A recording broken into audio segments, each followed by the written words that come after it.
gotta make it out to Vegas, where the lights shine bright. Vegas, in the clear desert night. Vegas, where they can make you a star.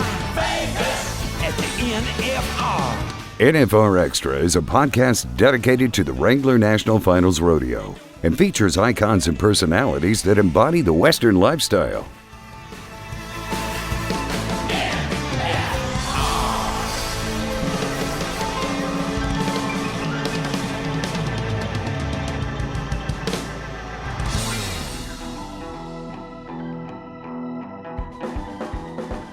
Back when I was younger and really trying to get everything lined up, I was always uber aggressive, and I was really good with my rope. Well, the downside to that is you'll put yourself in some, not great positions, and you might even pull the shot off. And so when I was really trying to find my style, I talked to Speedy one day. I was like, man, what do I need to do different? And he said that you take unnecessary risk. He said, if you're high call to BFI and you got to be 8 seconds, if you run by the corner, even if you heel the kill by 2 feet, you're an idiot. If you set the shot up, even if you miss him, it's not a stupid shot. This is pro rodeo announcer Andy Seiler, and you are listening to NFR Extra.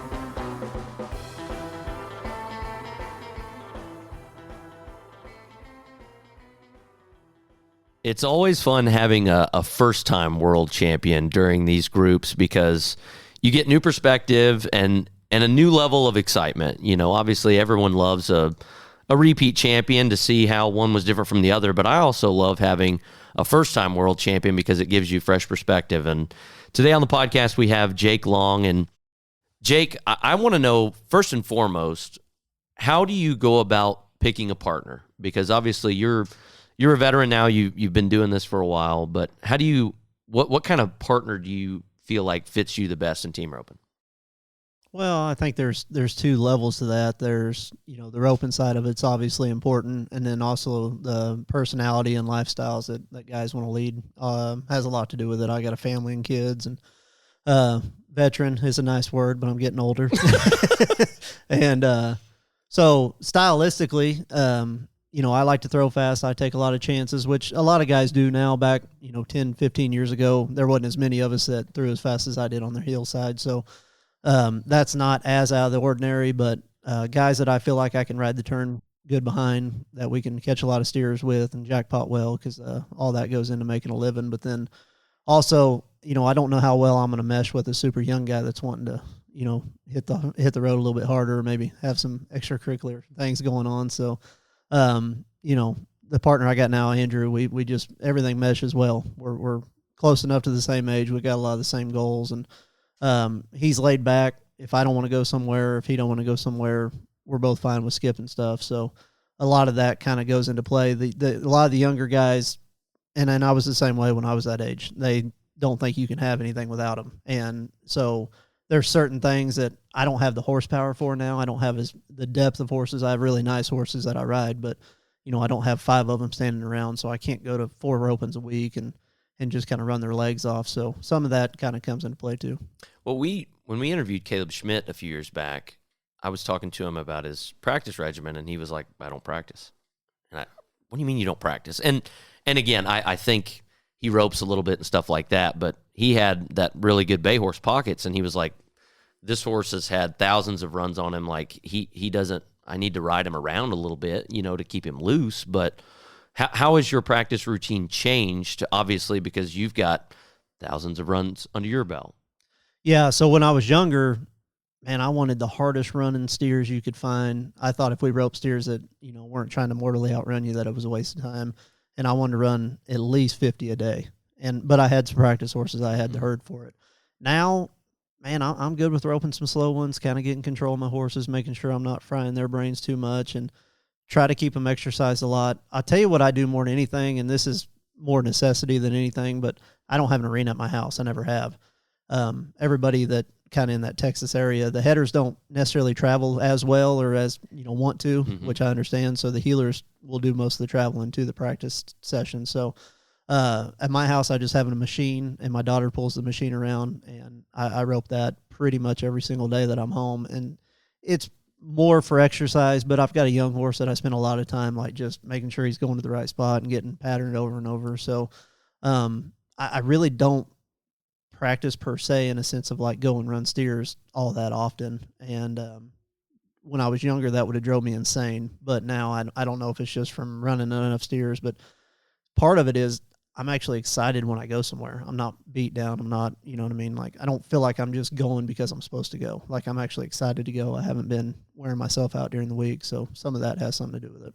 When you have the younger horses, do you think it helps you when it comes to practicing or even just following the sled in that scenario because you're not focusing primarily just on you? I do. I think it takes a lot of I tend to overanalyze myself a little bit too much. I'm always nitpicking, trying to, I don't want to get stagnant. I think that's the one hard thing about getting older in any industry is it's hard not to get stuck in your ways of like, this is how I do things. It's worked for 10 or 15 years and I'm going to keep doing it. So for me, I'm always trying to grow and learn and pay attention and never feel like I have it figured out. But with that mentality, sometimes I can almost put myself into a slump or a rut because I am overthinking it. And instead of like, man, good enough's good enough, we're trying to make it perfect. And so the young horse for me, sometimes fun to just, all I'm doing is worrying about him. I don't even really care. I mean, you're going to catch the machine 99% of the time, right. Or you should, but it's really that all that's just muscle memory at this point. So I can spend a lot of time just making sure that, you know, he's where I want him going down the arena. He's where I want him in the corner and entering the steer and being able to lock him onto the cow or onto the dummy, make him follow it. And then it really is amazing how well that transfers over to real steers when you do rope them.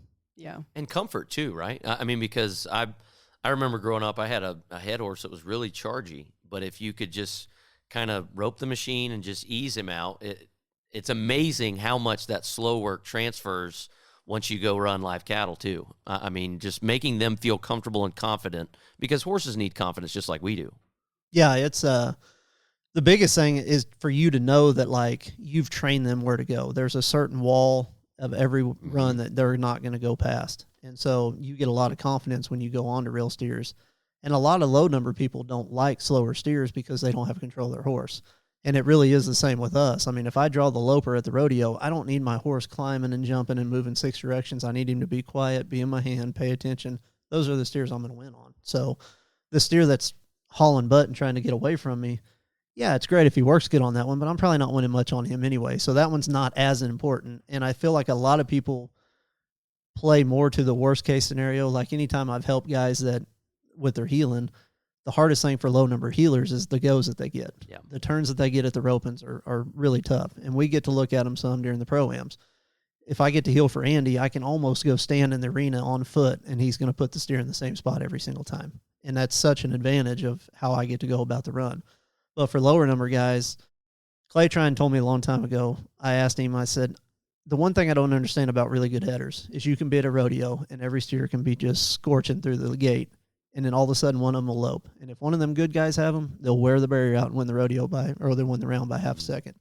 I'm like, if I was heading, I would pass that cow because I'm anticipating that hard running steer. And he said, I expect every steer to be good. And then I read him best I can after that. Well, to me, healing's the same way. Like if I go to a rope and if I'm a low numbered healer and I go to a roping and I got 10 runs, well, if 8 of them guys turn me decent steers, but the 2 are going to outrun me across the arena, that's on them really more than it is on me. I'm not going to ruin these 8 good turns I'm going to get trying to protect myself from the one time I'm going to get outrun. And so a lot of healing is not trying to fret about the bad things that can happen. And it's more about, I need to capitalize when I have a good chance to win something.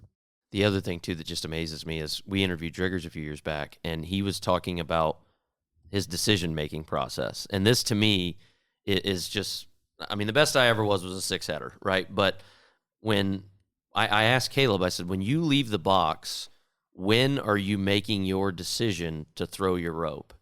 And he said, I can change my mind from the back of the box to the barrier line, you know, depending on the steer in front of me. And I was just, I mean, it was almost like talking to Michael Jordan about basketball, you know, I mean, because for me, it was like, all right, my game plan is I'm going to try to get out at the barrier, take a couple of swings, and make sure I turn a good steer. And you can change your mind at the barrier, you know, I mean, just a split-second decision like that. But you guys are roping in 3 and 4 seconds. So, I mean, you have to have that ability if you're going to rope at that level. Yeah, I think you hear it in any sports league of any kind. I mean, I think the biggest one that you hear it a lot about is NFL quarterbacks. When the game slows down, that's when they really become efficient. And I think rodeo's the same way, especially team roping, because there's so many moving parts, and we're dealing with partners and horses and cattle. And if the run can be slow in your mind, it's not that you're going to have conscious thoughts per se every step of the way, but it's that quick muscle memory that you've built up through running a million steers. And if the run can feel slow in your mind, but then it's still clocking well, and that's what I try to remind myself all the time, is let the run be slow but still be aggressive. Because I've had the habit in the past, there's some guys that are incredibly patient looking, and they just look like, you can tell the run's super slow to them, but they kind of move slower. And my style isn't indicative of that. I need to have good rope speed. I need to be aggressive. I need to be after the cow. But with that, I can get to running over myself sometimes. So Sure. I have to remind myself a lot, like, keep the run slow. It'll clock fine anyway. Like, I just have to trust the process a little bit more. All right, before we get to you and Andrew at the NFR, I know team ropers are always looking over the fence at other people's horses. So who, and no offense to your horsepower, because you do have nice horses, but who are 2 or 3 horses that you see out there right now that you're like, man, that's a really, really nice heel horse?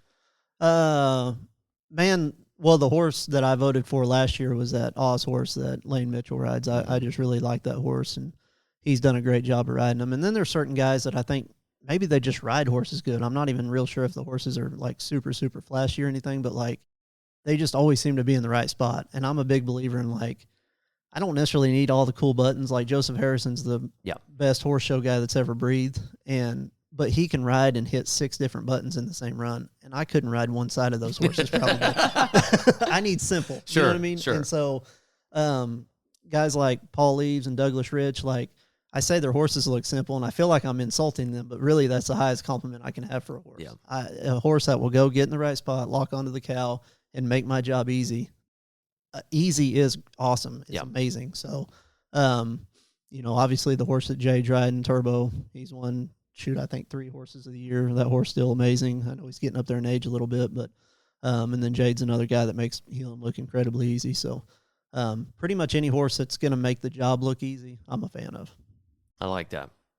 So when you guys came into the NFR, was there a game plan? Do you guys take it round by round? Who's kind of the quarterback of your team?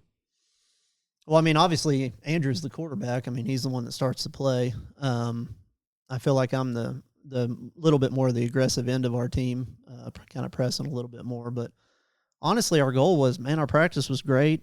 We felt like our run was great when we left the house. Everything felt easy. So it was really just go make the best run we could and let it clock how it's going to clock. The last 3 years I've been out here, my goal's been more about winning the average, not in a sense that I'm not trying to win every night, but not taking unnecessary risk. And so wanting to have that big paycheck at the end. And if you're going to win a world title, you have to have a big average check at the end of the week. So unless you have maybe a massive lead coming in or something, but really and truly, it's just kind of how we rodeo all year. Make the best run we can, try to win something on him if we can that night. So you're kind of riding that fine line, but also not trying to take yourself out of it. Well, and I'm glad you bring the average up, because I feel like the team roping is always the most interesting when you watch the average and how it fluctuates throughout the week, because it's not as steady every night. Everyone's roping every steer. How does that play into your guys' like watching? Are you paying full attention to it throughout the week, or is it something that you're just kind of tuned into overall, but ultimately you're doing your job only? I think for the most part, early on in the week, you're just kind of roping. I mean, it's like we did really good in the first 3 or 4 rounds this year. And then everybody wanted to be like, oh, you got a chance at the world title. I'm like, you might as well be asking me at Odessa. I mean, that week is so long. Like, it's really not, I mean, not that I'm not aware of it. Like the handful of times I've had really great starts, it's like, I'm not an idiot. I know what's going on. I know what position we're in. But by the same token, like 8 more steers in that building is a lot. And it doesn't feel like it to the fans watching. But like you're saying, so much can change. The money's so big.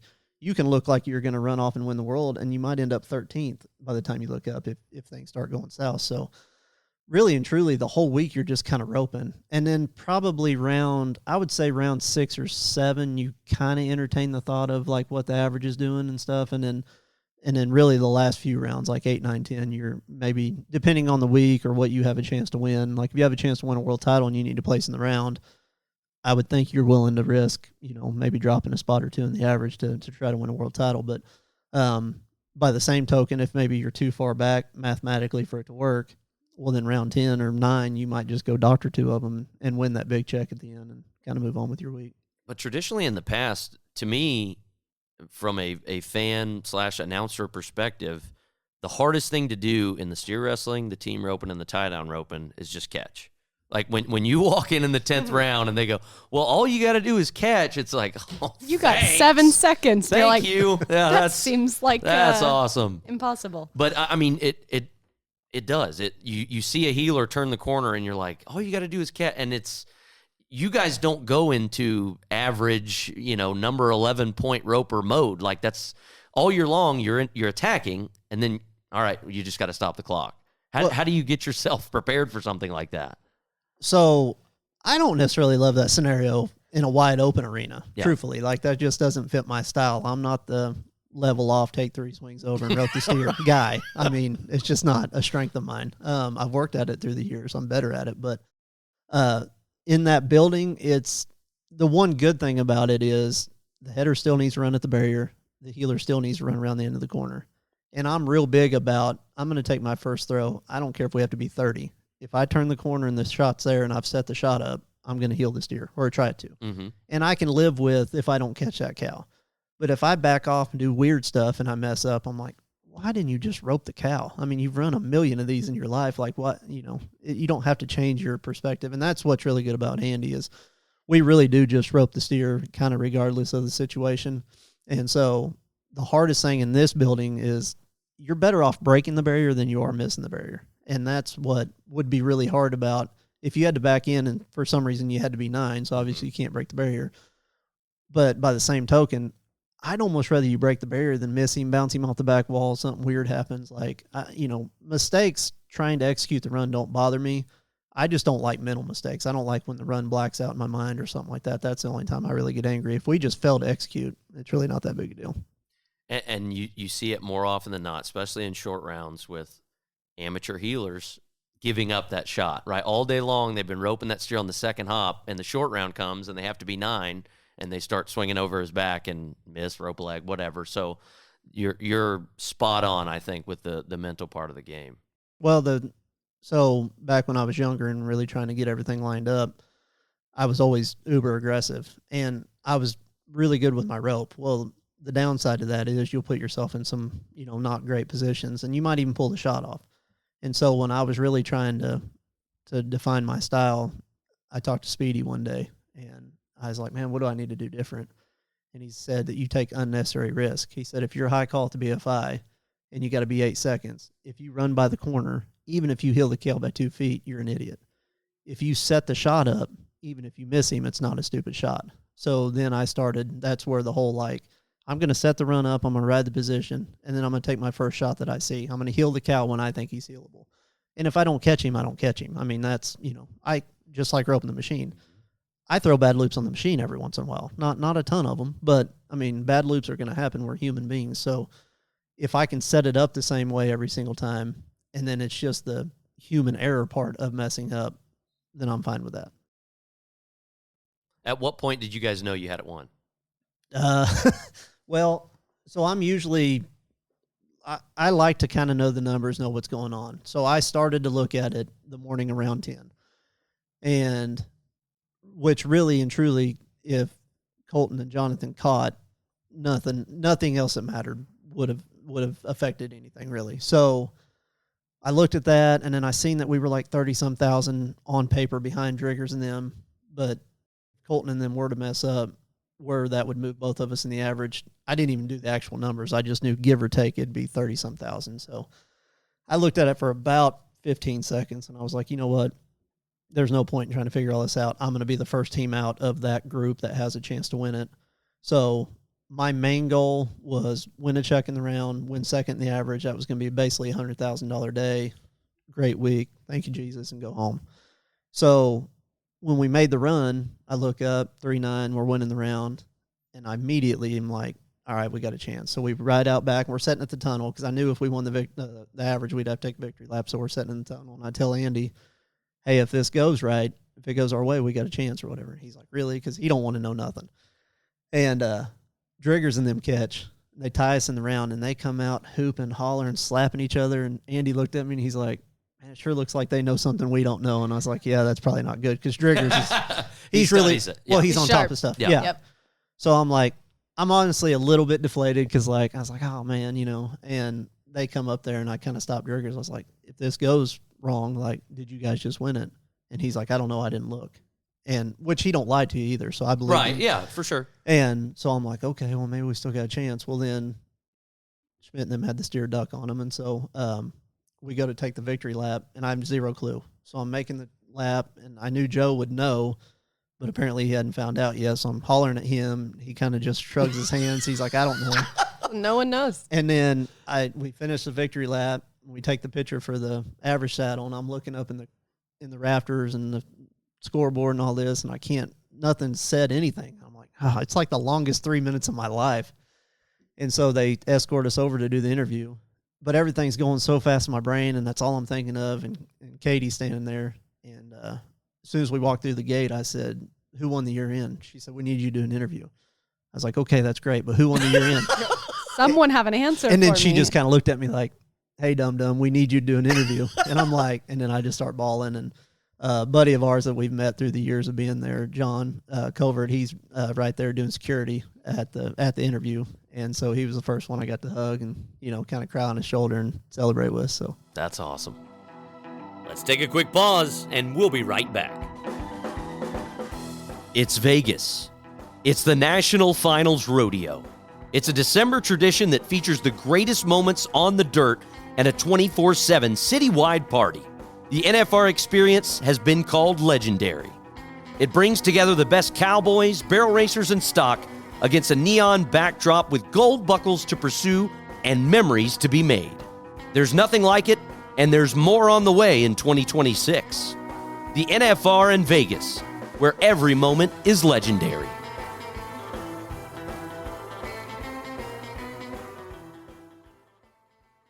What changed? Because you've been so close in the past. What do you feel was different?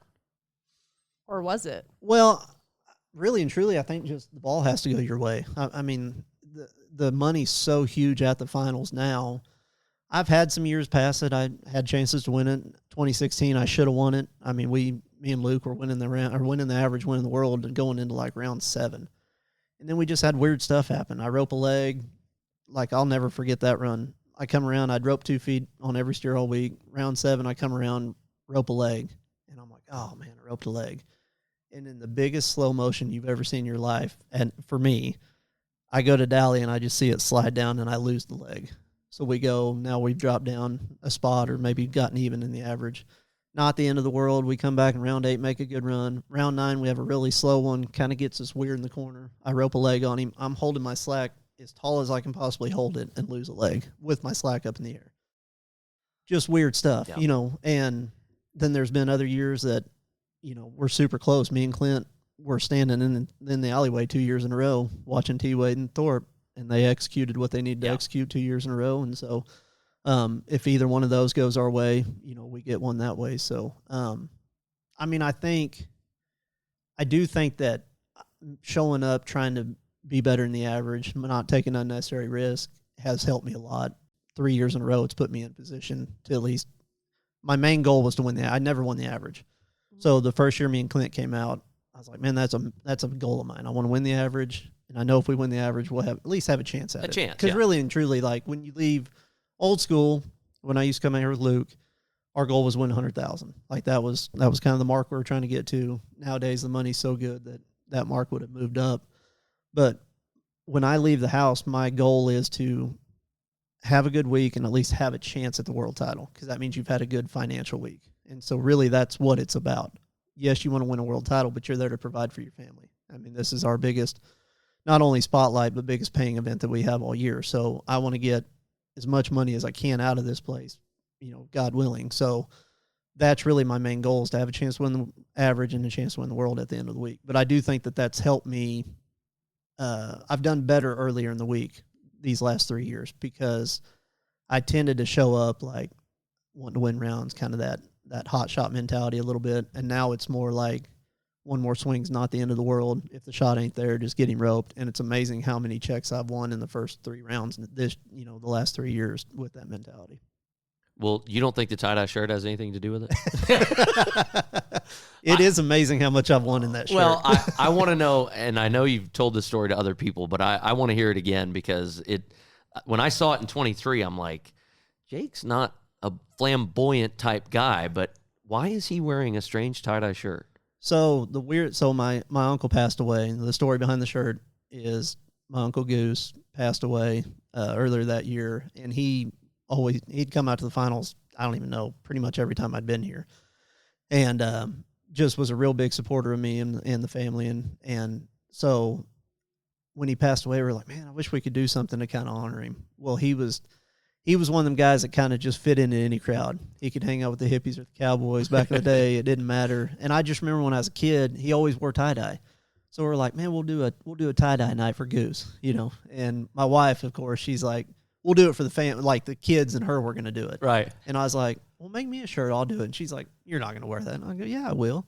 And so I was going to wear it round 1 that year. Well, then the shooting happened. Yeah. Mm-hmm. So they postponed round 1. And then I'm like, man, I don't know that I need to, like, they wanted everybody to wear red for the school shooting. Yep. And I was like, I don't know if that's the right moment to break that out. So we were going to push it back to round 2 that year.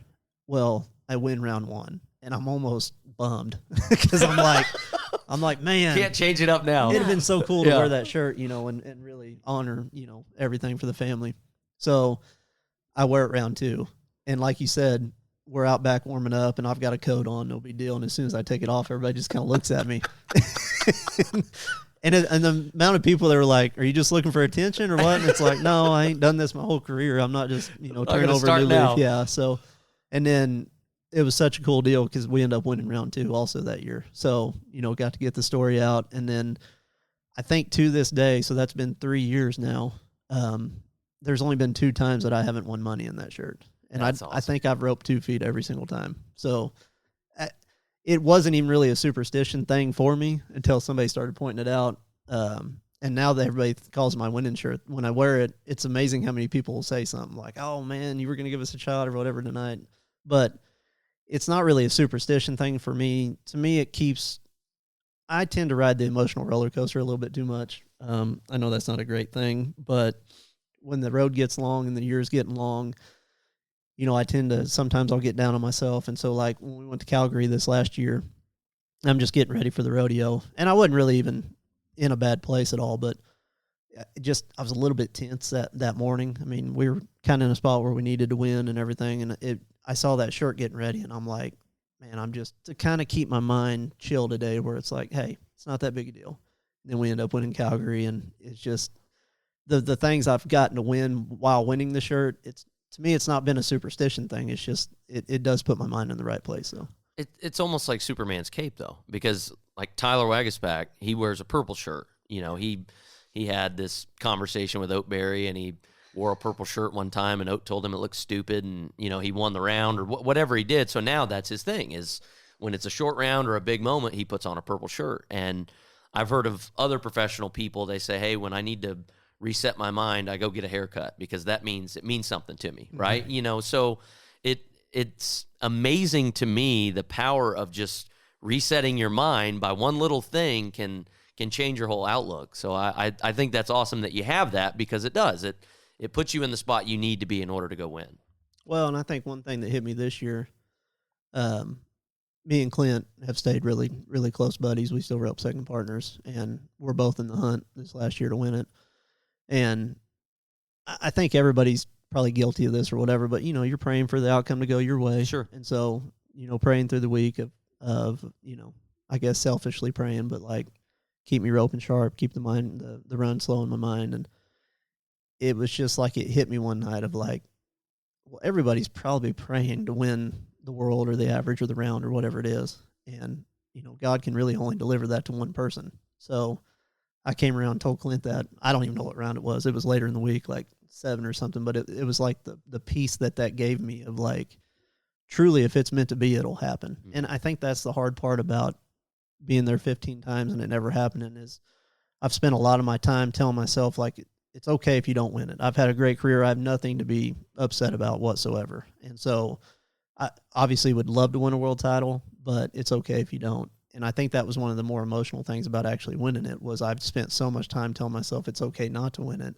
For it to come this late in the career, I watched that John Elway documentary, and it was the exact same thing. 15 years in the league. He went to 2 early Super Bowls, and then he had a long drought of going to the Super Bowl. And then his 15th year, he won the Super Bowl. And then he won 2 in a row or whatever. But he was like just the weight getting lifted off and that monkey off your back. And that's kind of what it is, because everybody wants to know, you know what I mean? Like, you start getting in the conversations of like, man, you've been there so many times, you haven't won it. And again, got to provide for my family. There's nothing to be upset about. But there is that kind of unthought of pressure of like, man, it'd be nice to get that box checked. And the conversation changes. From being an NFR qualifier to there's lots of really talented healers that have been to the NFR but don't have a gold buckles. But you're exactly right. The conversation changes once you get that. And being human, we want validation. Yeah. If we're being honest, we all want the validation. Natural. If you're an announcer, you want to do the NFR. If you're a roper or a bronc rider, whatever you are, you want a gold buckle because that's the next level. So I think it's human to want that, because then that gives you that validation to say, hey, all of this time and effort that I put in, it's worth it. Yeah. It's the validation's big, and I do think it's more of a personal goal and validation to yourself, and I think also the family and everybody that's been through it with you through all the years. I mean, my wife, starting off when we didn't have 2 nickels to rub together, and I'm just a rodeo bum, and she's teaching school, and I don't even know how she put up with the things I was doing then, as far as like, you're trying all this, and then I'm just going to these rodeos and losing all our money, and so, but to truly go through the whole process with them, and after we won it, we were down there, and I didn't have my phone on me. I didn't carry my phone during the finals, so I just stuck it on the stall every night, and I'd go back out afterwards. So after we win it, I have no phone. They take my horse, and I'm as emotionally attached to the horse I have right now as maybe any animal I've ever had. So I'm fretting about him. I'm having to steal Andy's phone to call his wife, make sure he's okay. And then they won't let us go up, or they want us to just stay in that room for the awards deal. Well, then I kind of was like, hey, I'm going to slip off and go to the bathroom, whatever. And I ran up like as fast as I could. I run all the way around and up because I was like, I don't want to wait, to celebrate with the family. And so it's still emotional, me thinking about it, but just the years and years of putting in and everything that she's done. And so, yeah. Well, not to harp on that, but I'm a father of 2, but it's awesome when your kids and your family get to see, hey, everything that you've been sacrificing for me, like it's worth it. We got to check these boxes together, and that's why I always try to get my wife and my kids to go to a few rodeos that I'm working every year, because I want them to see, hey, this is what Dad's doing, and I want my kids to grow up one day going, well, it wasn't just the highlights. Like, Dad was putting in work when he was at these places, and this is what it takes to be successful. So I applaud you for that, because if you don't show them, they don't understand. They just look at the highlights on the Cowboy Channel or Facebook or Instagram or whatever, and I think it's good for them to experience that with you.